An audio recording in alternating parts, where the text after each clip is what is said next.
त्यांना असं वाटतं की आपण सगळ्या लोकांमध्ये फिरतो, आपला सुगंध दरवळावा, म्हणून त्यांनी अत्तराचा बोळा घेतात आणि कानाच्या खोवणीत घालतात. इथं कानाच्या खोवणीत अत्तराचा बोळा घालायची सवय असते काही लोकांना. ठीक आहे, चांगली गोष्ट आहे. कानाच्या खोवणीत अत्तराचा बोळा त्यांनी घालतात. ते अत्तर त्याला वास देत नाही का? चांगला सुगंध येतो की नाही? त्याला येतो. पण माझं म्हणणं ऐका पक्क, ज्यानं स्वतःच्या कानाच्या खोवणीमध्ये अत्तराचा बोळा घातलेला आहे त्याला फार तर फार त्याचा अर्धा तासापर्यंतच वास येतो. त्याच्यापेक्षा जास्त त्याला स्वतःला त्याचा वास येत नाही. तो जर मनुष्य दुसऱ्याच्या शेजारून गेला तर दुसऱ्याला मात्र त्याचा सुगंध येतो, पण त्याला स्वतःला फक्त अर्धाच तास त्याने सुगंध येत राहतो. मग मला तुम्ही सांगा, तो बोळा सुगंध द्यायचा बंद झालेला असतो का? नसतो. मग याला सुगंध का येत नाही? त्याचं कारण तो सुगंध त्याला अंगवळणी पडलेला असतो. त्याच्या नाकाला त्या सुगंधाची सवय झालेली असते, म्हणून त्याला स्वतःला त्या बोळ्याचा सुगंध येत नाही. हे जसं आहे तसंच आहे आपलं सुद्धा. हा प्रपंच आपल्या सगळ्यांना लाथा घातल्याशिवाय राहत नाही. बायको आपल्यावर त्यांनी रुबाब केल्याशिवाय राहत नाही. मुलं त्यांनी आपला पान उतारा केल्याशिवाय राहत नाही. भाऊबंद आपला छळ केल्याशिवाय राहत नाहीत. या सगळ्या गोष्टी आपल्या जीवनात आज आत्ता सध्या घडत आहेत. अशा सगळ्या गोष्टी घडत असून सुद्धा आपण प्रपंचातून वेगळं होण्याचा विचार करीत नाही का? आपल्याला त्याचा वासच येत नाही. सरळ गोष्ट आहे. एवढा अंगवळणी पडलेला प्रपंच. एक विनोदानं म्हणून सांगतो, त्यांनी महाराज, आमचे भाऊ त्यांनी सांगायचे, ते म्हणायचे दोघा नवरा बायकोचं भांडण होतं. असं भांडण विकोपाला गेलं की सगळं गाव पाहण्याकरिता आलं.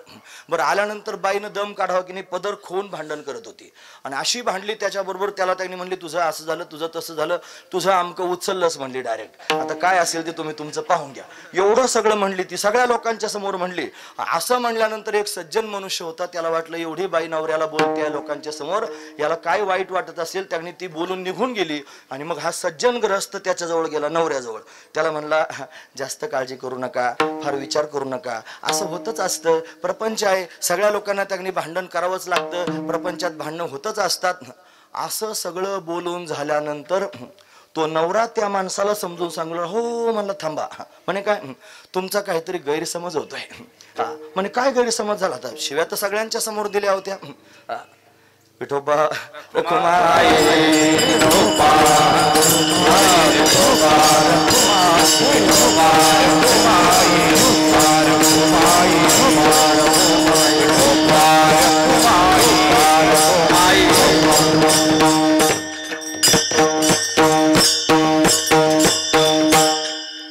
सगळ्या जगाच्या समोर भांडण झालं होतं आणि तो म्हणतो, हो थांबा थांबा, तुमचा काहीतरी गैरसमज होतोय.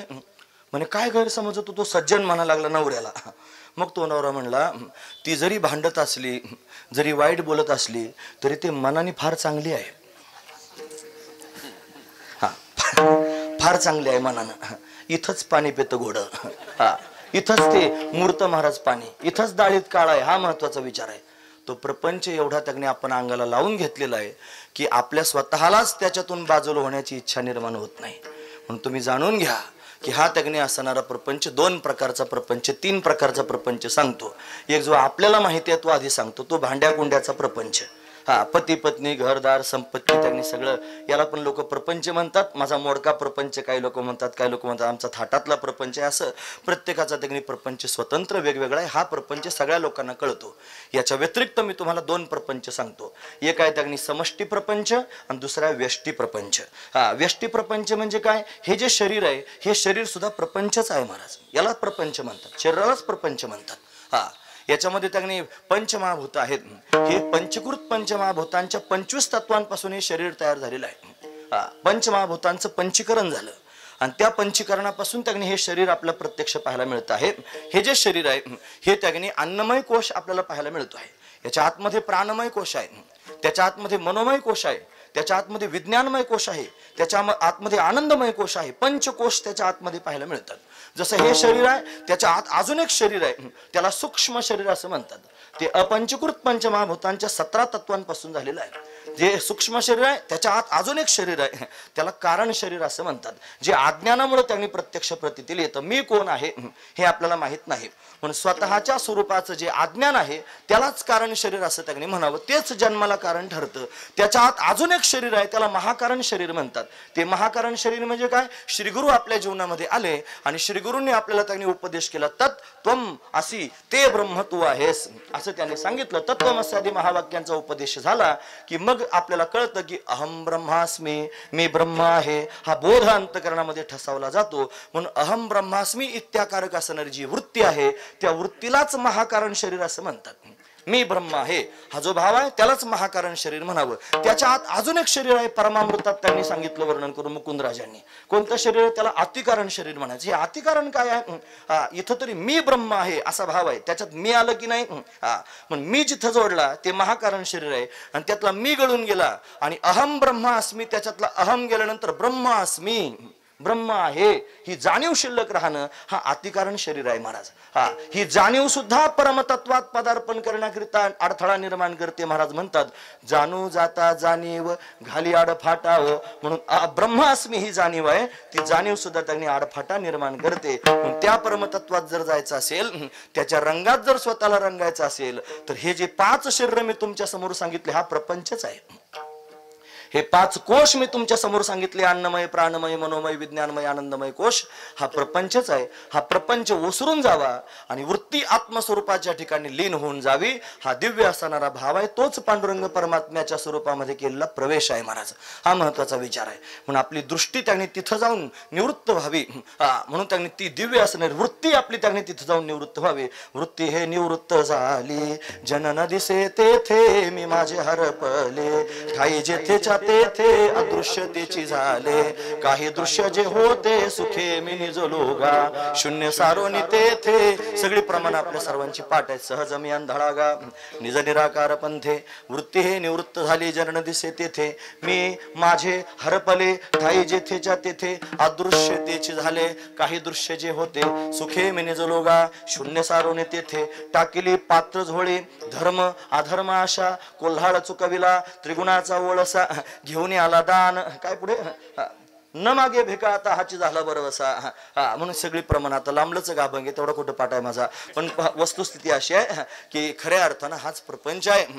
त्या स्वरूपापर्यंत आपण गेलो की मग मात्र त्यांनी ऊर्ध्वमुखी आळविला सोहम शब्दाचा नाद, म्हणून घेऊन आला दान निज तत्व निज बोध, अशी प्रमाण त्याच्यात आहेत महाराज. म्हणून त्यांनी तो परमात्मा सोहम स्वरूपाचा बोध प्राप्त करून देतो आणि त्या बोधानं त्यांनी तदाकार असणारी स्थिती प्राप्त होते. मग हा प्रपंच निवळून जातो. याला व्यष्टी असणारा प्रपंच म्हणावं. दुसरा प्रपंच सांगतो, आता तिसरा म्हणावं लागेल. आधी भांड्या कुंड्याचा सांगून झालाय.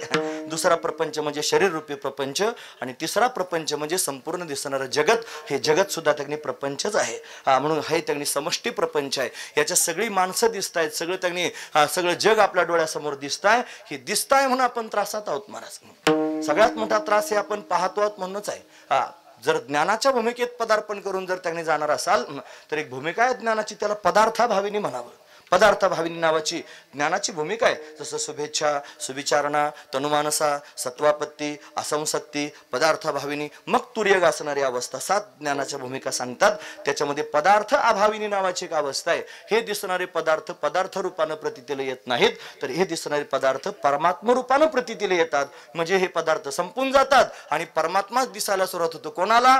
ते संतांना दिसतं. महाराज या उपाधी माझी गुप्त चैतन्य असे सर्वगत, ते तत्वज्ञ संत स्वीकारिती दिसणारी उपाधी आहे आणि या उपाधीमध्ये ते परमतत्वगतच भरलेलं आहे. पण संत महापुरुषांना हे जगत दिसत नाही, त्यांना त्यांनी परमात्मा प्रतीतीला येतो. ते परमात्म्यालाच घेतात. ते हंसासारखे असतात. तुम्हाला हंस माहिती आहे ना? हंस काय करतो? ते हंसाच्या समोर जर दूध आणि पाणी एकत्र करून ठेवलं तर त्यातलं दूध तेवढं पिऊन घेतो आणि पाणी शिल्लक ठेवतो. म्हणून संत सुद्धा असेच आहेत. या जगताकडे पाहत असताना या जगताच्या नावाला आणि जगताच्या आकाराला टाकून देतात. त्याच्यामध्ये असणारं जे अस्तित्व आहे, त्याच्यामध्ये असणारं जे भातित्व आहे, त्याच्यामध्ये असणारं जे प्रियत्व आहे त्याचा स्वीकार करतात. अस्ति भाती प्रिय सिंधु मे नाम रूप जंजाल, लखितही आत्मस्वरूप निज भय तात्काल निहाल. लखितही आत्मस्वरूप निज भय तात्काल निहाल. अस्ति भाती आणि प्रिय म्हणजे सच्चिदानंद हा समुद्र आहे. या सच्चिदानंद रूपी ब्रह्म समुद्रावरती नाम आणि रूप ह्या लाटा आहेत आणि ते दिसणारं संपूर्ण जगत हाच प्रपंच आहे. म्हणून त्यागणी महाराज संत महापुरुष काय करतात? आत्मस्वरूपाला त्याच्यामध्ये पाहतात आणि नामरूपाचा त्याग करतात. म्हणजे त्यांना सगळीकडे परमात्मा प्रतीतीला येतो. हरि हा व्यापक सर्वगत, हरि हा व्यापक सर्वगत, हरि हा व्यापक सर्वगत, हरि हा व्यापक सर्वगत. वेदांत हातव मुख्यत्वे वेदांत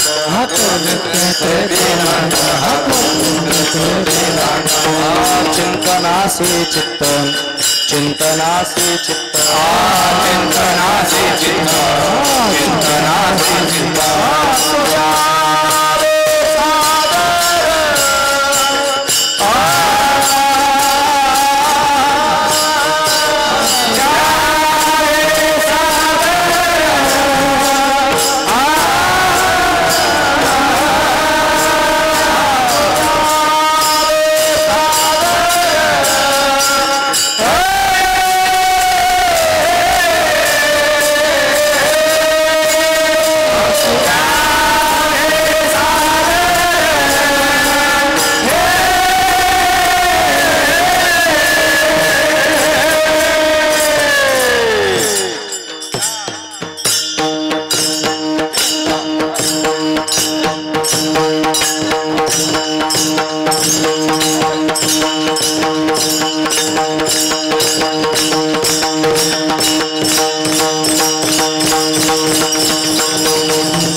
चिंतनासे चित्त असू द्यावे सादर चिंतनाला चित्त आपलं सादर असावं आणि मग तो हरी आपल्याला दिसेल हरी नाही अशी जागाच नाही हा तो हरी सर्वत्र गच्च भरलेला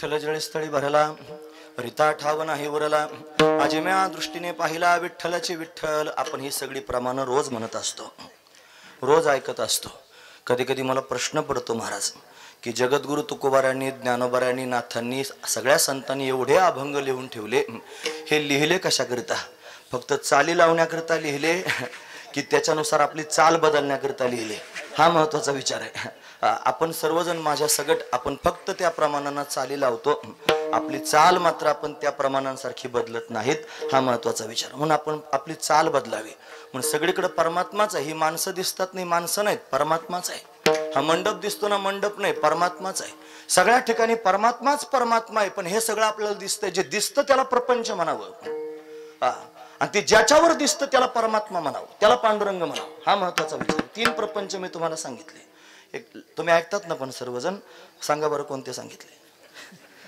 असू द्या पहिला भांड्या कुंड्याचा सांगितला नंबर 1 दुसरा शरीर रूपी प्रपंच सांगितला आणि तिसरा हा जगत रूपी त्यांनी प्रपंच सांगितलं 3 प्रपंच आहेत या 3 प्रपंचांनी काय केलं पांघरून घालायचं काम केलं या 3 प्रपंचांनी काय केलं झाकायचं काम केलं कोणाला झाकून टाकलं या 3 प्रपंचांनी त्या 3 प्रपंचांनी परमात्म्याला झाकलं भांड्या कुंड्याचा प्रपंच आपल्या डोळ्यासमोर आहे आपला चष्माच भांड्या कुंड्याचा आहे महाराज 4 भिंती आणि 4 डोके याच्या बाहेर आपण जात नाहीत लक्षपूर्वक ऐका जरी आपण कीर्तन ऐकायला जात असलो कथा कीर्तन ऐकत असलो तरी सुद्धा आपल्या जीवनामध्ये प्राधान्य कशाला आहे मला सांगा माझं म्हणणं लक्षपूर्वक ऐका आता वेळ संपून गेली असू द्या म्हणून त्याने महाराज आपण विशेष कशाला म्हणतो आपण प्रधान स्थान कशाला देतो आपण मुख्य कशाला म्हणतो, आपण गौण कशाला म्हणतो? खरं सांगा, आपण सारे हरिभक्तीपरायण आहोत की नाही?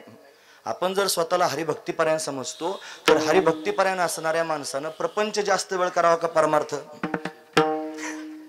खरं बोलतोय ना मी तुमच्या समोर, एक शब्द सुद्धा खोटा नाही. जो हरिभक्तीपरायण त्यानं जास्त वेळ काय केलं पाहिजे? परमार्थ. आणि प्रपंचाला वेळ किती असला पाहिजे? कमी असला पाहिजे. आपलं कसं आहे, हो 24 तासामधले 22 तास आपण प्रपंचाकरता देतो, 2 तास कीर्तनाकरता देतो. म्हणजे काय जास्त आहे आपल्या जीवनात? प्रपंच जास्त आहे. म्हणजे प्रपंचाचा पूर आलेला आहे नाही भांड्या कुंड्याचा, त्याच्याशिवाय दुसरं काही सुधरत नाही. आपल्याला लग्नाला जायचंय, आहेर घेऊन गेलं पाहिजे. कोणाचं जागरण आहे, कोणाचं लग्न आहे, कोणाची वास्तू शांती आहे, कोणीतरी दवाखान्यात ऍडमिट आहे, त्याच्याकरिता काहीतरी करायचं आहे. काही ना काहीतरी प्रत्येकाच्या मागे लागलेलं आहेच महाराज. ते चित्तात भरलेलं आहे म्हणून चित्तातला देव दिसत नाही. पहिला प्रपंच. सगळा संसार चित्तात भरलेला आहे. सगळे त्यांनी नाते गोते चित्तात भरलेले आहेत. माझी बायको, माझा मुलगा, माझं घर, माझा प्रपंच. हा प्रपंच चित्तात भरलेला आहे म्हणून देव आठवत नाही. कारेन आठवेसे कृपाळू देवासी. त्याला का आठवत नाही? साधू संत म्हणतात का आठवत नाही? हे शेंबडात अडकलेल्या माशीसारखे झाले सगळे.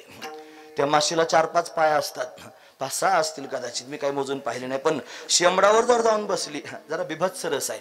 कीर्तनामध्ये 9 रस असावेत. शृंगार वीर करुण अद्भुतास्य भयानक विभत्स रौद्र शांतस्य नवदहा कीर्तिता रसहा. कीर्तनामध्ये 9ची 9 रस येत जावेत. रसभरीत कीर्तन असावं. याला बिभत्स रस, घाणेरडा रस. शेंबूड म्हणलं की आता आल्याशिवाय राहत नाही महाराज, पण लोकांना त्याची किन्नस आहे, ते घाणेरडा आहे. शेंबडावर जर माशी जाऊन बसली आणि तिला जर बाहेर निघायचं ठरलं तर निघता येत नाही. 6 जर पाय असतील तर त्यांनी 1 पाय काढलं की 5 अजून खचतात, असं आहे. तसं प्रपंचातल्या माणसाला जर परमात्म्याकडे जायचं ठरलं तर तो त्यांनी एका बाजूने सुटून बाजूला निघाला की बाकीच्या बाजूने त्याला ओढायला लोक तयार असतात महाराज, जाऊ देत नाहीत. एखादं पोरग जर घरात चांगलं निवडलं आणि भजन पूजन करायला लागलं तर हे त्यांनी त्याला म्हणतात काय पोरा लागली चढ धरली वाट देवळाची, अरे आम्हा कुळी नव्हते आयशे हेच पिसे निवडले. काय याला येड लागलं म्हणले, टाळच कुठतंय, याला काय नेमकं झालंय, देवळातच जातंय म्हणे. बुवा लोकांचा याला छंद लागला. अरे करू द्या ना. प्रपंच त्यांनी जन्मभर करायचाच आहे. लोक केल्याशिवाय राहत नाहीत, पण त्यातून वेळ काढून परमार्थ करावा. स्वामीजी म्हणतात आमचे, ते म्हणतात अरे जिंदगी जब तक रहेगी फुर्सत न होगी काम से. तुम्ही ऐकतात ना सर्वजण, परत सांगतो, जिंदगी जब तक रहेगी फुर्सत न होगी काम से, कुछ समय ऐसा निकालो प्रेम करो श्री राम से. काही वेळ असा निवडून काढा, भगवंतावर प्रेम करा महाराज. त्याच्यावर प्रेम करण्याकरिता वेळ असला पाहिजे ना आपल्यावर. पहिला प्रपंच, चष्मा त्याचा लावलेला आहे आपण, म्हणून देव दिसू देत नाही, देव झाकून टाकला. त्याचा पुरच आला महाराज सगळ्यांच्या जीवनामध्ये. दुसरा प्रपंच शरीर. जर शरीराला व्यथा झाली, बघा बरं कसं, शरीराला जर व्यथा झाली तर माणूस त्या प्रपंचाचा विचार करीत नाही. माझं जर पोट दुखायला लागलं, कुठे लग्नाला जाऊ कोणाच्या? माझं जर डोकं जास्त दुखतं, मी आणखी कोणाच्या कार्यक्रमाला जात बसू, जाऊ द्या होईल तिकडे कार्यक्रम, मी माझं पाहिलं पाहिजे. शरीर हा प्रपंचच आहे, याच्यावर फार प्रेम आहे माणसाचं. हे सुदृढ राहिलं पाहिजे, सुरक्षित राहिलं पाहिजे. चला ना वारीला, नको मला जमत नाही, बाहेरचं पाणी जमत नाही, हवा मला सहन होत नाही, जेवायला जर नाही मिळालं वेळेला तर मला त्रास होतो. म्हणजे कशामुळे झालं? शरीर प्रपंच आहे. या शरीरूपी प्रपंचाच्या ठिकाणी आसक्त झाला म्हणून भगवंताचं भजन करत नाही. याच्यावर जास्त प्रेम करतो, याला फार सजवायचा प्रयत्न करतो, सौंदर्याचं टिकून ठेवण्याचा प्रयत्न करतो. त्याचे दात जर पडून गेले तर बचळी लावतो, डोळ्यांना जर दिसायचं कमी झालं तर चष्मा लावतो, कानाला जर ऐकायचं कमी झालं तर मशीन त्याच्यात घालतो, केस जर पांढरे झाले तर ते काळे करतो. सगळ्या गोष्टी करतो. सगळं त्यांनी कातडी जर खाली लोंबली म्हातारपणाला तर तिला सुदृढ करण्याचा प्रयत्न करतो. या सगळ्या गोष्टी मनुष्य करतो. हे सगळं करत राहतो का? याच्यावर फार प्रेम आहे म्हणून. पण वस्तुस्थिती अशी आहे, याच्यात आत दडलेलं त्यांनी परमतत्व, याला मी म्हणतोय आणि याला माझं म्हणतोय म्हणून देव आपल्याला त्यांनी कळत नाही. हा महत्वाचा विचार आहे. महाराज म्हणतात, अहम ममतेची निलवड सवडी, माते न पवतीची बापुडी, म्हणून जन्म मरणाची दुथडी ढवळी ती ठेली. मी म्हणतात आणि माझं म्हणतात म्हणून जन्म मरणाची परंपरा त्यांनी भोगत. तैसा हृदयामध्ये मी रामून असता सकळ सुखाचा आरामू, परिभ्रांताशी कामू विषयावरी. या शरीराला लागणारे विषयाचे भोग भोगण्याकरिता भ्रांत असणारा मनुष्य आयुष्य बाहेर सुख शोधण्याकरिता फिरतो आहे, मी त्याच्या हृदयात राम रूपानं विद्यमान आहे. म्हणून राम हृदयातच आहे, पण हृदयातला राम असून लोकांना कळत नाही, बाहेर शोधण्याचा त्यांनी प्रयत्न करतात. का बरं? त्याच्यावर आवरण पडलेलं आहे. शरीराला मी म्हणतोय. म्हणून न म्हणा देह माझा ऐसा, मग भरवसा कळेल. तुम्ही स्वतः अमर आहात. महाराज म्हणतात, हे अमर आहा अमर आहा, खरे की पहा खोटे हे. न म्हणा देह माझा ऐसा, मग भरवसा कळेल. त्याच्यापेक्षा तुकोबर आहे. त्याच अभंगाच्या शेवटी म्हणतात, देवची बरे देवची बरे, तुका म्हणे खरे तुम्ही. न म्हणा देह माझा ऐसा, मग भरवसा कळेल. तुम्ही अमर आहात, तुम्ही देव आहात, देव तुमच्या जवळच आहे. पण तुम्हाला त्यांनी तो प्राप्त होत नाही. का बरं? त्याच्यावर आवरण पडलेलं आहे. म्हणून त्यांनी हे जे शरीर आहे हा प्रपंचच आहे. याच्या आतलं जे शरीर सूक्ष्म शरीर ते पण प्रपंचच आहे. त्याच्यात मन बुद्धी चित्त अहंकार पाहायला मिळतात. त्याला अंतकरण असं म्हणतात. ज्याला देव हवाय त्याने काय करावं? माऊलींची अजून एक ओवी तुम्हाला देतो. माऊली म्हणतात, तया स्वांतकरण जिता सकल कामोपशांता, परमात्मा परवता दुरी नाही.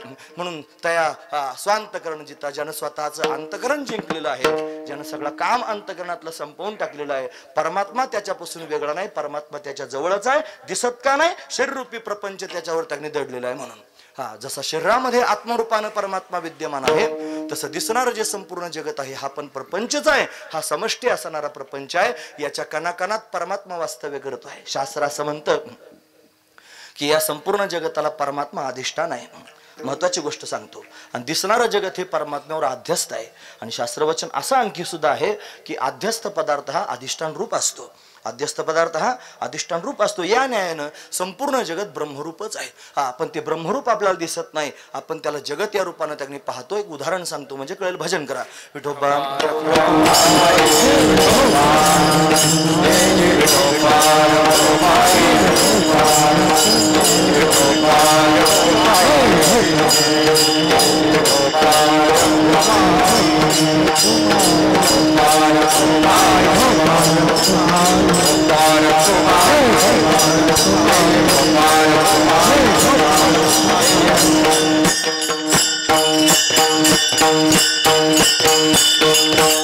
पूर्वीच्या काळात लग्न फार थाटामाटात व्हायचे. आता कोरोनामुळे जरा बदल झाला आणि फार चांगला बदल झाला. बरं महाराज, असेच लग्न व्हावे तिथून पुढं.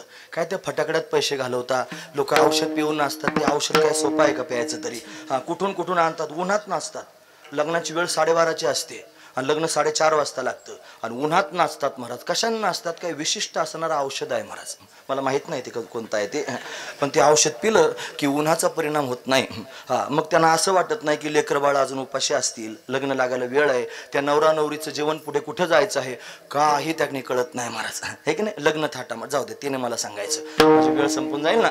महत्वाचा विचार सांगतो. थाटातले लग्न त्याने होते ना, मग त्याच्यात रुखवत सुद्धा केला जायचा. रुखवत सुद्धा फार थाटामाटात. एक जण म्हणला माझ्या मुलीचं त्याने लग्न आहे, थाटामाटात झालं पाहिजे, चांगला रुखवत त्याने केला पाहिजे. पोतभर साखर आणली आणि साखरेचा रुखवत करायचा. मग काय केलं? साखरेचं घर तयार केलं महाराज त्यानं. सुंदर भिंती साखरेच्या, त्याला दरवाजा साखरेचा, त्याला खिडक्या साखरेच्या, त्याच्यावरचं छत सगळं साखरेचं, हे सगळं साखरेचं तयार केलं. बरं, घरात डायनिंग टेबल होता तो साखरेचा, त्याच्यावर काही भांडे कुंडे होते ते साखरेचे, त्याच्याकडेला खुर्च्या होत्या त्या साखरेच्या. घरातली त्यांनी मांजर दाखवली ती साखरेची, त्याच्यात त्यांनी घरात ती मांजर उंदराकडे लक्ष देऊन उंदीर पण साखरेचा. बाहेर दरवाजाच्या बाहेर कुत्रा होता तो पण साखरेचा. दारात 2 बैल म्हणजे पशुधन आहे ना, ते बैल पण साखरेचे. एक झाड तयार करून दारापुढे दाखवलं ते पण. आता कळालं तुम्हाला सगळं. हा सगळं दिसणारे सगळेचे सगळे चित्र कशाचे? साखरेचे. आता सुंदर रुखवत तयार करत त्याच्याकरता स्वतंत्र गाडी तयार केली. त्या गाडीत तो लग्न लागल्यानंतर भरला, तो त्या ठिकाणी नेऊन ठेवला. आणि आता त्यांनी महाराज जिथं मुलीचं लग्न थाटामाटात केलं, पण तिथली परिस्थिती जरा थोडी जेमतेम असावी असं आपण गृहीत धरूया. मग त्यांनी बराच कालावधी लोटला. मग पाहुणे ये जा त्यांनी झाले, सगळ्या गोष्टी झाल्या. एक दिवशी अचानक एक पाहुणा आला. आता याच्या आधी बरेच आले होते, पण तो पाहुणा अचानक आल्यानंतर म्हणले, बाहेर त्यांनी पाहुण्याबरोबर बोलता बोलता आतमध्ये आवाज दिला, गे ऐकलंस का? जरा चहा करतेस का? ती पण जरा थोडी धट होती. ती आतून म्हणली, साखर नाही.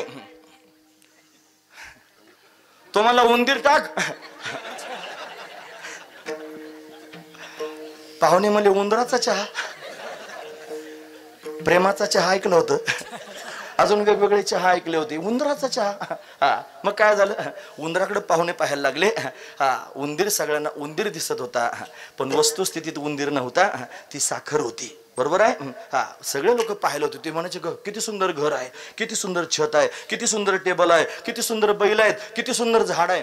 दिसणारे सगळे पाहणारे सगळे लोक त्यागणे महाराज त्या सगळ्या गोष्टींना त्या नावानं हाक मारत होते, पण वस्तुस्थितीमध्ये मात्र त्यागणे महाराज ते सगळं ते नव्हतं. मग काय होतं? साखरच होती. दृष्टांत संपला. आता दृष्टांत सांगतो. जशी ती साखरच साखर गच्च भरलेली होती, तसं आपल्या डोळ्यासमोर मंडप दिसतोय, आपल्या डोळ्यासमोर ही माणसं दिसत आहेत, आपल्या डोळ्यासमोर मंदिर दिसतंय, आपल्या डोळ्यासमोर सगळं जग दिसतंय. पण हे जग जरी आपल्याला दिसतंय तरी सुद्धा हे जग नाही. जननो हे अवघा जनार्दन, परमात्माच परमात्मा गच्च ब्रह्म सर्वगत सदासम, जेथे अनु नाही विषम, ऐसे जाणती ते अतिदुर्गम, तयाची भेटी झाली भाग्य परम. हे सगळ्यांना कळत नाही. जसं त्यांनी त्या रुखोतामध्ये सगळी साखरच आहे पण आपल्याला खोटं खोटं घरदार दिसतंय, तसं ह्या जगताकडे पाहत असताना त्यांनी परमात्माच आहे पण आपल्याला खोटा खोटा प्रपंच दिसतोय. आणि या प्रपंचाला सत्य समजून आपण त्यांनी त्रासात आहोत, हा महत्वाचा विचार आहे. म्हणून परमात्माच आहे पण प्रपंच आहे म्हणून परमात्मा दिसत नाही. इथं सुद्धा परमात्माच आहे पण शरीररूपी प्रपंच आहे म्हणून आत्मरूपी परमात्मा दिसत नाही. भांड्या कुंड्याचा चष्मा लावलेला आहे म्हणून त्यांनी आपल्या जवळ असणारा परमात्मा आपल्याला कळत नाही. हे सगळं होतं कशामुळं? एकाच गोष्टीमुळे होतं. आपल्या चित्तामध्ये आपण हा सगळ्या प्रकारचा प्रपंच साठवून ठेवलेला आहे. म्हणून फक्त साठवला असं नाही, आपल्या चित्तामध्ये या प्रपंचाचा पूर आलेला आहे. आणि एवढा पूर आलेला आहे की तो पूर आपल्याला परमात्म्यापर्यंत जाऊ देत नाही. जगद्गुरु तुकोबारांनी विचार केला, मला जर परमात्म्यापर्यंत जायचं असेल तर काय केलं पाहिजे? हा जो प्रपंचाचा पूर आहे हा त्यांनी संपवला पाहिजे आणि माझं चित्त परमात्म्याच्या ठिकाणी स्थिर झालं पाहिजे, ते परमात्म्याच्या ठिकाणी मुरलं पाहिजे. मग मी स्वतःहून प्रयत्न करण्याचा अट्टहास करीन, पण स्वतःच्या प्रयत्नानं जर ते होत नसेल तर भगवंताच्या समोर म्हणावं लागेल. म्हणून जगद्गुरु तुकोबाराय जणू भगवंताच्या समोर उभे आहेत आणि भगवंताला सांगतात, देवा माझ्या चित्तात आलेला हा जो प्रपंचाचा पूर आहे हा प्रपंचाचा पूर ओसरावा आणि माझं चित्त तुझ्या चरणांच्या ठिकाणी मुरून जावं, अशी माझ्या अंतकणातली भावना आहे. तुम्ही पूर्ण करावी. महाराज वर्णन करून सांगतात. प्रपंच वसारू, प्रपंच वसारू, प्रपंच वसारू, प्रपंच वसारू, प्रपंच वसारू,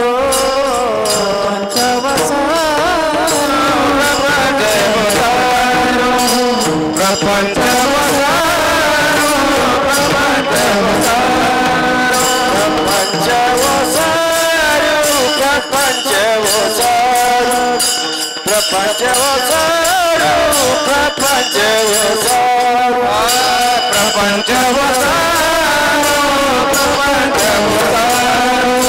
प्रपंच वसारू, प्रपंच वसारू, प्रपंच वसारू.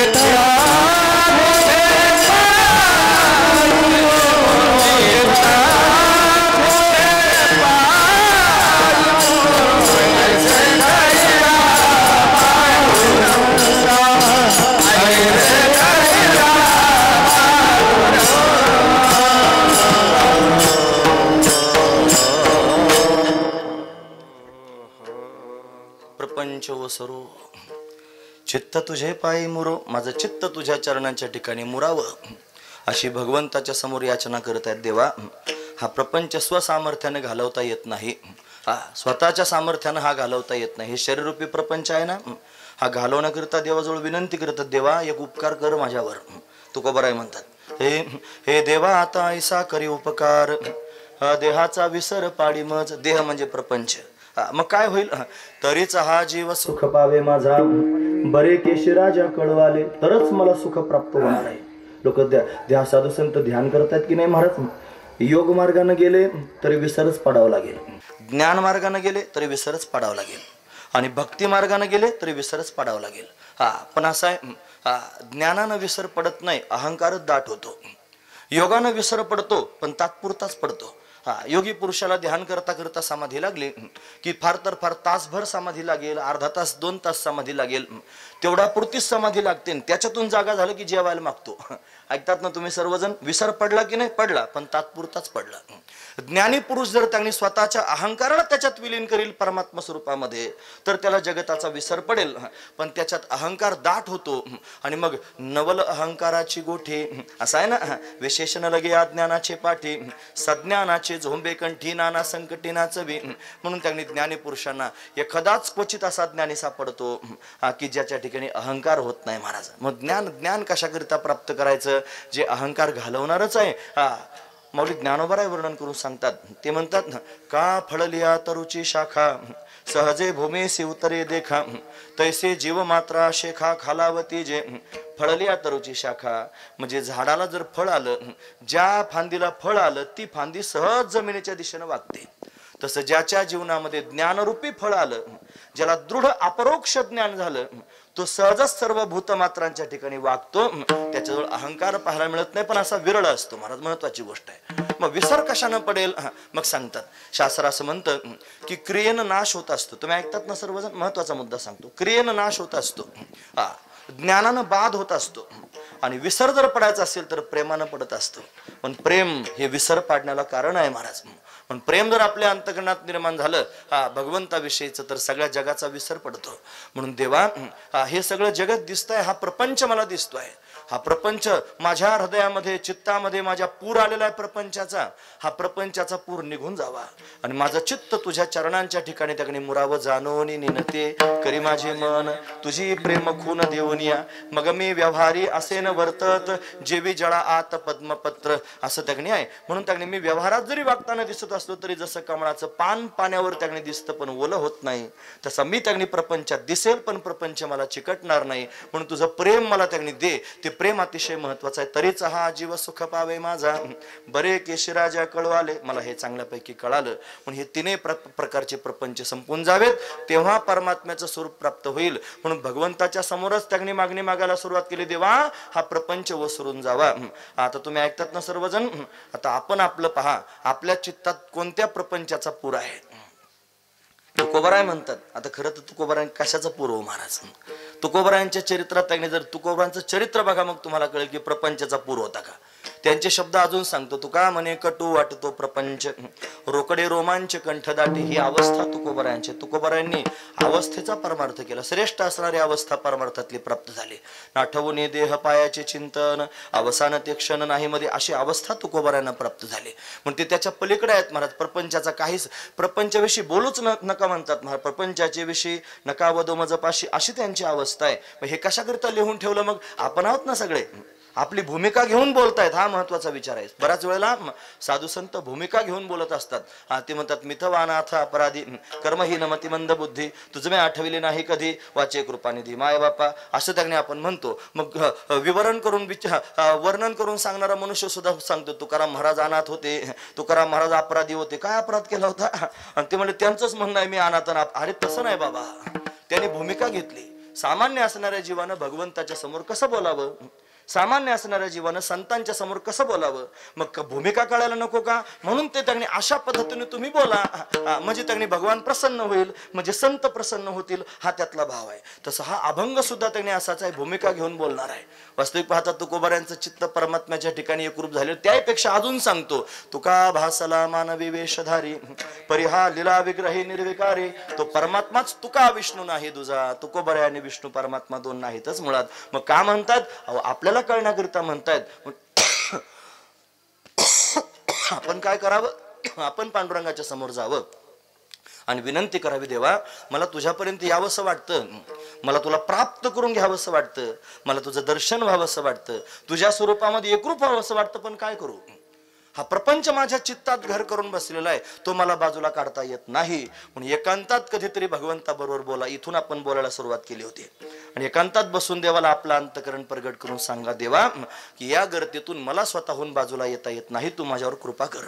मला कळत आहे माझं त्याने काय आहे, माझं जीवन कसं आहे. भगवंताला कधी कधी सांगत जावं.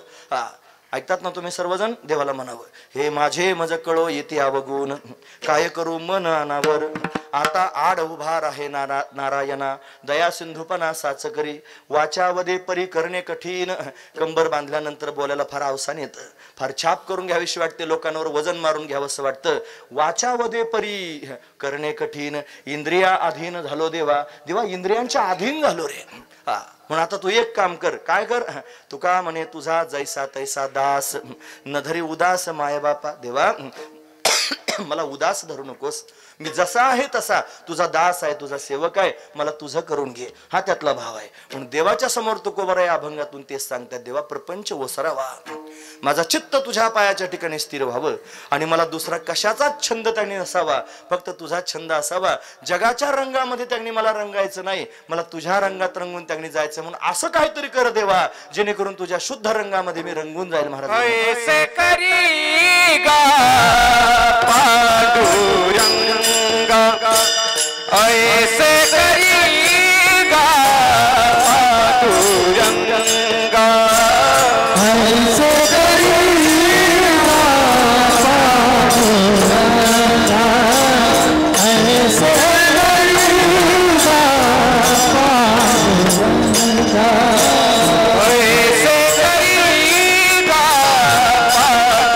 पांडुरंगा, ऐसे करी गा पांडुरंगा, ऐसे करीगा पांडुरंगा, ऐसे करीगा पांडुरंगा, ऐसे करीगा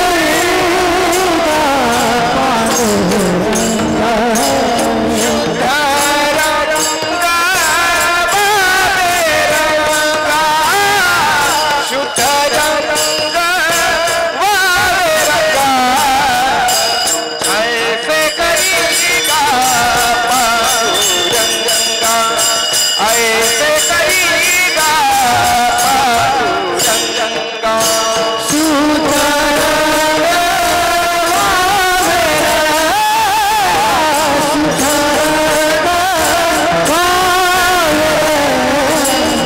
ऐसे करीगा पांडुरंगा, ऐसे करीगा पांडुरंगा, ऐसे करीगा पांडुरंगा. शुद्ध रंग बाबे रंगा, शुद्ध रंग बाबे रंगा, शुद्ध रंग बाबे रंगा.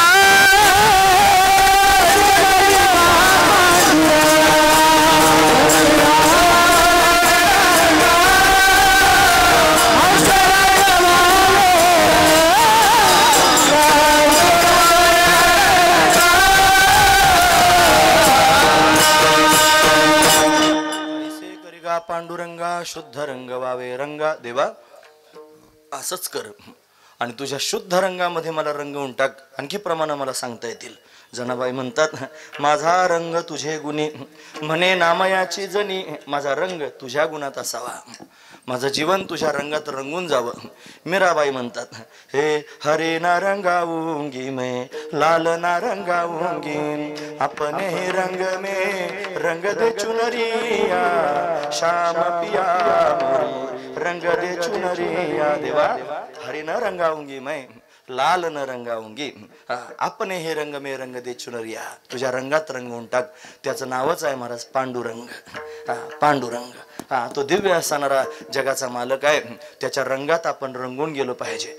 पण त्याच्या रंगात तेव्हाच रंगता येईल. त्याचा रंगच असा आहे महाराज, काळा. काळा रंग. बाकीचे रंग तुम्ही बघा, त्याच्यात जर दुसरे रंग मिळवले तर तिसरा रंग तयार होतो. महत्वाचा विचार आहे. बघा, दोन जर रंग त्यांनी घेतले तर पिवळ्या रंगामध्ये जर हिरवा रंग एकत्र केला, कोणता रंग होईल?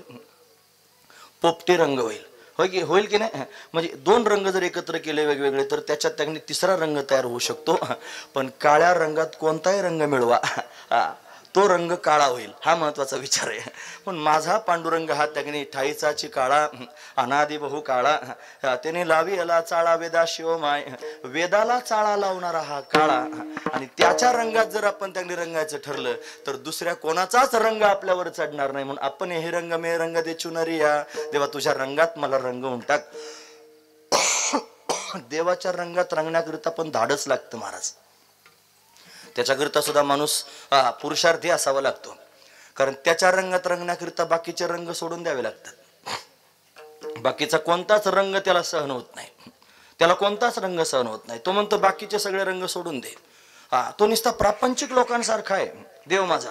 तुम्हाला देवाला प्रापंचिक म्हणतोस? उदाहरण सांगतो, लक्षपूर्वक आहे. आपण प्रापंचिक नाही का? क्वचित एखादा ब्रह्मचारी असेल, नाही तर संन्यासी असेल. बाकीचे सगळे तदैव लग्नम सुदीनंत देव असे त्याने आहेत आपण सगळेजण. महत्वाची गोष्ट आहे, प्रपंचातल्या लोकांमध्ये कशी भावना असते पहा. प्रत्येक नवऱ्याला असं वाटतं माझ्या बायकोनं फक्त माझ्यावरच प्रेम केलं पाहिजे. तुम्ही ऐकतात ना सर्वजण? हे पुराणातलं नाही, वस्तुस्थिती सांगतोय. खरं आहे की नाही? माझं खोटं असेल तर विचारा स्वतःच्या मनाला.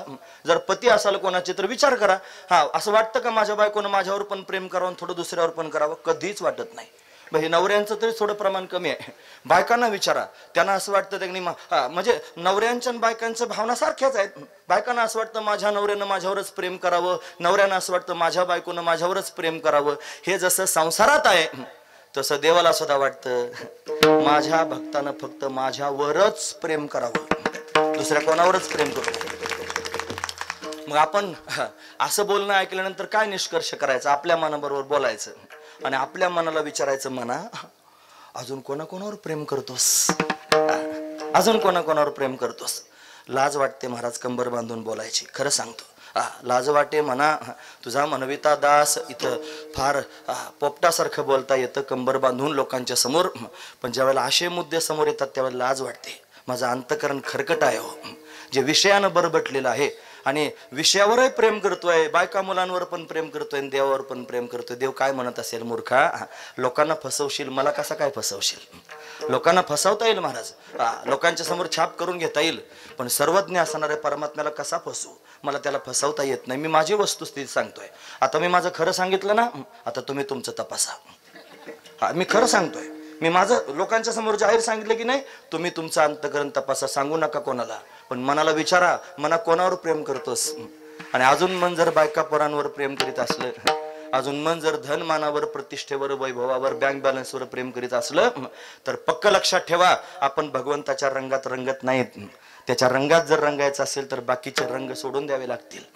बाकीच्या रंगांना तिलांजली द्यावी लागेल, बाकीच्या रंगांना त्यांनी दूर करावं लागेल. तेव्हा परमात्म्याचा रंग आपल्या अंगावर चढेल. आणि हे आपल्या सामर्थ्यानं होऊ शकत नाही. म्हणून तर देवाजवळ विनंती करावी लागेल, देवा हे बाकीचे रंग तुझ्याशिवाय कोणी घालू शकत नाही. पण प्रपंच वसरो चित्त तुझे पायी मुर, हे तू कर. आणि ऐसे करी गा पांडुरंगा, शुद्ध रंग वावे रंगा. ज्यांचा रंग माझ्यावर आहे, ज्यांचा रंग माझ्यावर हावी झालेला आहे, ज्यांच्या रंगात मी रंगलेलो आहे, ज्यांच्या समोर मी त्यांनी गुलाम होऊन नाचतोय, ज्यांच्या समोर मी त्यांनी भातुकलीच्या खेळासारखा त्यांनी नाचून दाखवतोय, ते म्हणतील तसं मी वागतोय. जर मी त्यांच्या विरोधात त्यांनी बोललो तर त्यांनी ते मला सुखानं जगू देत नाहीत. ठराविक कालावधी असतो महाराज घरातल्या आनंदाचा. जर नोकरदार एखादा वर्ग असला किंवा शेतकरी असू द्या, त्याची पट्टी आल्यानंतर त्याच्या घरातलं वातावरण चांगलं असतं.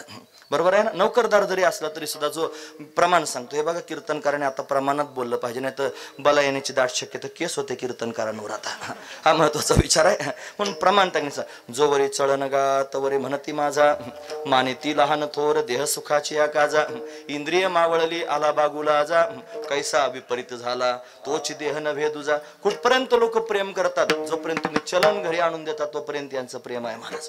फक्त थोडासा प्रयोग करून बघा. एखाद्या दिवशी पगार घरी देऊ नका, मग तुमची काय किंमत आहे घरच्यांच्या दृष्टीनं हे तुम्हाला लगेच कळेल महाराज. तुम्हाला बरं भांडणं लावून द्यायला आलास, आता दे आमच्या घरात लावून. नाही हो, फक्त प्रयोग सांगतो आम्ही. प्रयोग सांगायला काय हरकत आहे का महाराज? लोक फार प्रेम त्यांनी दाखवतात, फार प्रेम दाखवतात. पण वस्तुस्थिती आल्यानंतर प्रेम कुठं निघून जातं माहित नाही. एक साधू होता महाराज, असाच उपदेश करीत होता. तरुण पोरगा होता, नवीन लग्न झालं होतं. आणि मग ते सगळं झालं, त्यांनी ते लग्न झालं. तो म्हणला माझी आई फार चांगली आहे, माझे वडील फार चांगले आहेत, माझी बायको फार चांगली आहे, माझा सगळा प्रपंच घरदार फार चांगलं आहे, माझ्यावर फार फार प्रेम करतं. आता याच्या पुढे मला म्हणता येत नाही इतकं प्रेम. फार फार माझ्यावर प्रेम करतात. माझी आई माझ्यावर फार प्रेम करते, माझे वडील माझ्यावर फार प्रेम करतात, माझा भाऊ माझ्यावर फार प्रेम करतो, माझी बायको माझ्यावर फार प्रेम करते, असं त्याने सांगितलं. एवढं सगळं सांगून झाल्यावर साधू खदखदून हसला. साधू हसायला लागले, म्हणे का हसतात?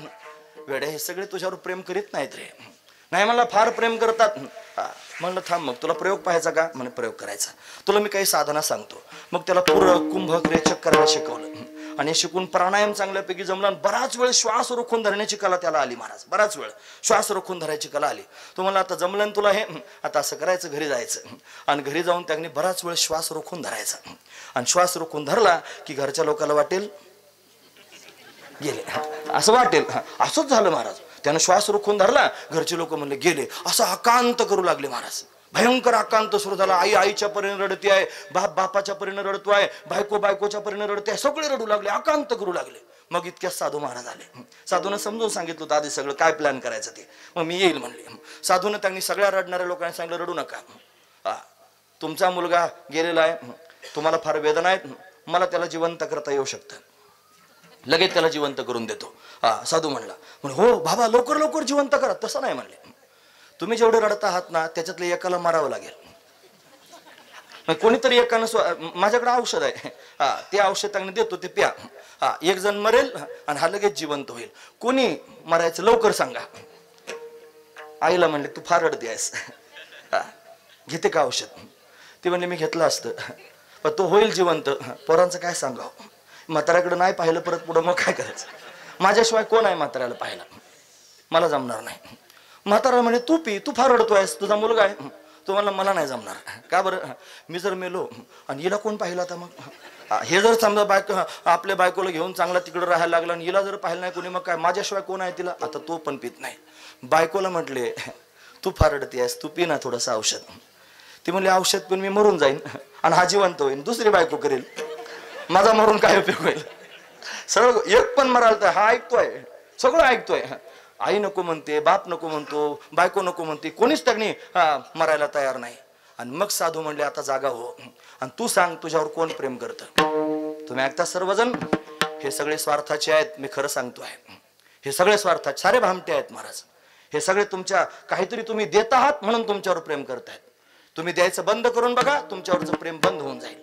पण या सगळ्या लोकांची आपल्यावर सत्ता आपल्या डोक्यावर आहे. आपण यांच्या रंगात रंगलेलो आहोत. किती दिवस यांच्या रंगात रंगायचं? एखादाच विवेकी निवडतो, एखादाच विचारमान माणूस निवडतो आणि तो म्हणतो यांचा गुलाम नाही, यांची गुलामी करण्याकरिता जन्माला आलो नाही. मी जन्माला आलो भगवंताची प्राप्ती करून घेण्याकरिता. मी जन्माला आलो भगवत दर्शन करण्याकरिता, यांची गुलामी करण्याकरिता मी आलेलो नाही. पुरे झाला आता, पुरे आता. नको तुझी याची सत्ता, मला दुसऱ्याची सत्ता नको आहे. माझ्यावर सत्ता असावी कोणाची? फक्त माझ्या भगवंताची सत्ता असावी. तो माझा मायबाप आहे, तो माझा स्वामी आहे, त्याच्या वाचून माझ्यावर दुसरी कोणतीच सत्ता नसावी. ही भावना अंतकरणात घेऊन भगवंताच्या समोर तुकोबराय बोलतायत. पुरे पुरे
ऐसे करिगा पांडुरंगा सगळ्या ठिकाणी लावायचं. प्रपंच वसरो ऐसे करिगा पांडुरंगा, चित्त तुझे पाय मुरो ऐसे करिगा पांडुरंगा, शुद्ध रंगा व विरंगा ऐसे करिगा पांडुरंगा, पुरे पुरे आता ऐसे करिगा पांडुरंगा, नको तुझे याची सत्ता ऐसे करिगा पांडुरंगा. हे सगळ्या ठिकाणी लावा. देवाला असं म्हणा, असं कर देवा. हे करणं फार गरजेचं आहे. हे जर केलं तरच आपण समाधानी होऊ शकतो. हे जर केलं तरच आपण सुखी होऊ शकतो. हे जर केलं तरच आपण मुक्त होऊ शकतो. नाहीतर परत जन्म मरणाची परंपरा आपल्या मागे लागलेलीच आहे. म्हणजे शरीर सुटल्यानंतर पुन्हा जन्माला यावं लागणार आहे. माऊली म्हणतात उपजेते नासे नासले पुनरपी दिसे, हे घटिका यंत्र जैसे परिभ्रमेगा वासांशी जीर्ण आणि यथा विहाय, जैसे जीर्ण वस्त्र सांडीजे नूतन विढीजे, तैसे देहांतराते धरीजे चैतन्यनाथ. जसं जुनं वस्त्र टाकून नवीन वस्त्र धारण केलं जातं, तसा जीवात्मा त्यांनी जुनं शरीर सोडतो, नवीन शरीर धारण करतो. ही परंपरा सदैव आपल्या मागे चाललेली आहे. पण या जन्मात जर त्यांनी सावध झाले असाल, जर विचारावर आरूढ झाले असाल, तर आपल्याही मुखातून शब्द येऊ द्या बाहेर, पुरे आता, पुरे पुरे आता. आता तुम्ही माझ्या कीर्तनालाच म्हणाल पुरेपुरे आता, असं म्हणू नका, झालंच माझं म्हणणं आता. पुरेपुरे आता नको दुजियाची सत्ता, दुसऱ्याची माझ्यावर सत्ता नसावी. मला एकच मालक असावा, तो जगाचा मालक आहे. त्याच्या नावाचा गंध मी कपाळाला लावावा, त्याच्या नावाची माळ मंगळसूत्रासारखी मी गळ्यामध्ये घालावी, छातीला हात लावून सांगावा आम्ही त्याचे दास, ज्याचा पंढरी वास, असं त्यांनी म्हणण्याची क्षमता अंतकरणात निर्माण व्हावी. आणि त्या पांडुरंगाच्या समोर त्यांनी अशा पद्धतीने शरण जाऊन आपलं जीवन कृतार्थ करून टाकावं. म्हणून जगद्गुरु तुकोबा देवाला अशा पद्धतीने समजावून सांगतात, देवा म्हणून तुला जर माझं म्हणणं खरं जर करायचं असेल तर काय करावं लागेल. दिसणारा हा प्रपंच सत्य नाही, हा मिथ्या आहे. वेदांत शास्त्र वर्णन करून सांगतं. वेदांत शास्त्राचे 3 सिद्धांत आहेत महाराज. सिद्धांत कशाला म्हणावं ते ऐका. सिद्धांत म्हणजे जो कधीच बाधित होत नाही, अबाधित जो असतो त्याला सिद्धांत म्हणतात, आणि बाधित जे असतं त्याला मत म्हणतात. पण मत हे खंडित होऊ शकतं, पण सिद्धांत मात्र त्यांनी अबाधित असतो. 3 सिद्धांत आहेत. व्यासदेवजी वर्णन करून सांगतात, हे श्लोकार्ध हे न प्रवक्ष्यामि यदुक्तम ग्रंथ कोटिभिः ब्रह्म सत्यम जगन मिथ्या जीवो ब्रह्मैव न परः. 3 गोष्टी आहेत. ब्रह्म सत्य आहे, जगत मिथ्या आहे, आणि जीव हा ब्रह्मरूप आहे. या 3 गोष्टी त्यांनी वेदांत्यांना कळाव्याच. फक्त कळून चालणार नाही, त्याला त्या सिद्ध करून दाखवता यावे, तोच खरा वेदांती. म्हणून त्यांनी हे जगत काय आहे, मिथ्या आहे हे कळावं. मिथ्या म्हणजे खोटं, लटक म्हणजे स्वरूपवान आणि बाधयोग्य पदार्थास मिथ्या असं म्हणतात. हे कीर्तनाच्या शेवटी सांगू नये, जड होतं ते डोक्याला. शेवटी त्यांनी हसत खेळत आपण थांबलं पाहिजे. पण आता योगायोगानं शेवट तसाच आहे अभंगाचा. म्हणून मला सांगण्याचं तात्पर्य लक्षात घ्या. मिथ्या कशाला म्हणावं, स्वरूपवान असावं आणि बाधयोग्य असावं, त्याला त्यांनी मिथ्या असं म्हणतात. दिसणारं संपूर्ण जगत हे स्वरूपवान आहे आणि बाधयोग्य, याचा बाध होतो. कशानं बाध होत असेल तर स्वरूपाच्या ज्ञानाने याचा बाध होतो, म्हणजे खोटं आहे, मिथ्या आहे, हे लक्षात घ्या. म्हणजे खोटं असणारं जग आम्हाला भेडत सावताय.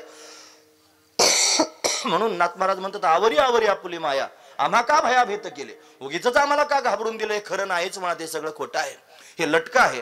म्हणून लटकं असणार हे जगत आहे, लटकं असणार हे शरीर आहे, लटके असणारे भांडे कुंडे आहेत, हे सगळंचे सगळं लटकं घालवा. म्हणजे काय होईल, आपोआपच माझ्या मागची सगळी पिढा निघून जाईल आणि मला तुमच्या रंगात रंगून जाता येईल. अभंगाचं शेवटचं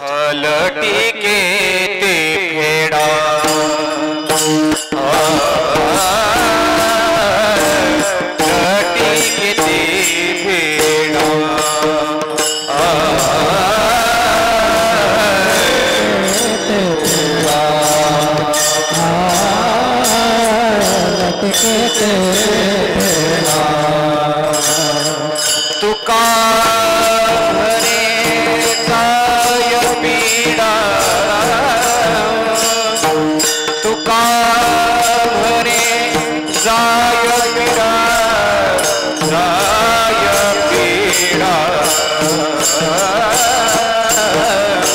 ऐसे करेगा पांडुरंगा, ऐसे करेगा पांडुरंगा.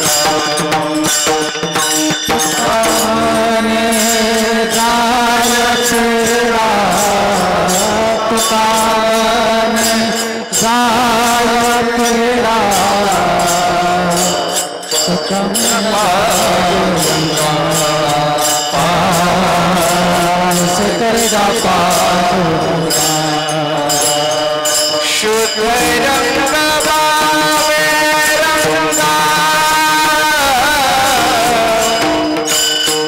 शुद्ध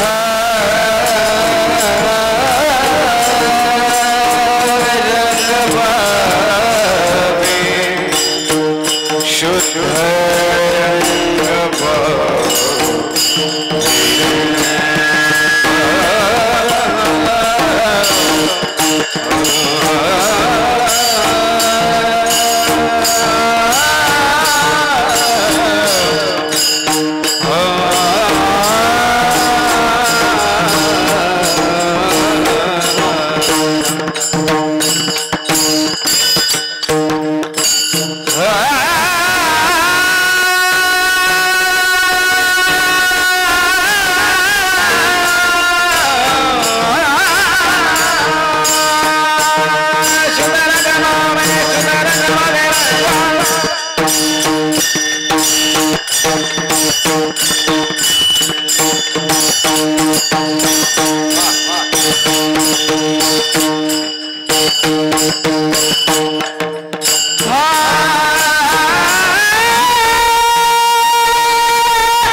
खटके ते फेडा तुका म्हणे जाय पिडा.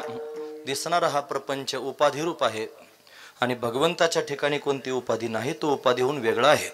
म्हणून तुझ्या ठिकाणी मला एक रूप करून ही उपाधी काढून टाक. अजून एक अभंग तुकोबऱ्यांचा असाच आहे. हे उपाधी वेगळे तुम्ही निर्विकार, काहीच संसार तुम्हा नाही. हा ऐसे मज करून ठेवा नारायणा, समूळ वासना नुरवावी. निसंग तुम्हासी राहणे एकट, नाही कटकट साहो येत. ऐसे मज करून ठेवा नारायणा, समूळ वासना नुरवावी. तुका म्हणे नाही मिळो येत शिळा, रंगाशी सकळा स्फटिकाची. ऐसे मज करून ठेवा नारायणा, समूळ वासना नुरवावी. तुकोबऱ्यांचं म्हणणं त्या अभंगात सुद्धा अशाच प्रकारचं आहे. म्हणून वासना संपून जावी, हा उपाधी त्यांनी घालवावी. देवा तू उपाधीहून रहित आहेस, मला तुझ्यासारखं करून टाक. म्हणून त्यांनी ही जगताची प्रपंचाची उपाधीच आहे, ही त्यांनी घालून टाक. ही खोटीच आहे उपाधी, म्हणून ही खोटी उपाधी माझ्या डोळ्यासमोरून दूर कर आणि तू मला दिसावास असं काहीतरी त्यांनी कर. तुझ्या रंगात मला रंगवून टाक, असं म्हणण्याचं तात्पर्य आहे. माझ्याकडे बोलण्यासारखं बरंच आहे. निर्धारित वेळ संपून 5-10 मिनिटं त्यांनी आपल्या वरती झालेले आहेत. घड्याळाप्रमाणे सुरू त्यांनी होताना 7:30च्या नंतर सुरू झालेला आहे. म्हणून 9:30 वाजेपर्यंत बोललो तरी प्रति 2 तासाचं कीर्तन असते की नाही, म्हणून मी त्या नियमानुसार 15 मिनिटं आधी थांबतोय असं गृहीत धरा. म्हणून त्यांनी आता मी थांबणार आहे. अशा स्थितीमध्ये कोण कोण त्यांनी जाऊन दिव्य रंगामध्ये रंगलेलं आहे, तर ते ज्ञानोबा आहेत, तुकोबा आहे, आदी करून संत आहेत. म्हणून त्यांचा तो रंग पाहून त्यांनी महाराज आपणही त्याच्यात रंगून जावं आणि आपलं जीवन सुद्धा भगवंताच्या रंगात रंगून आपण कृतार्थ व्हावं. म्हणून त्यांच्यासारखं होण्याकरिता काय केलं पाहिजे, मोठ्या प्रेमानं त्यांचं चिंतन केलं पाहिजे. कसं हे ज्ञानेश्वर ज्ञानेश्वर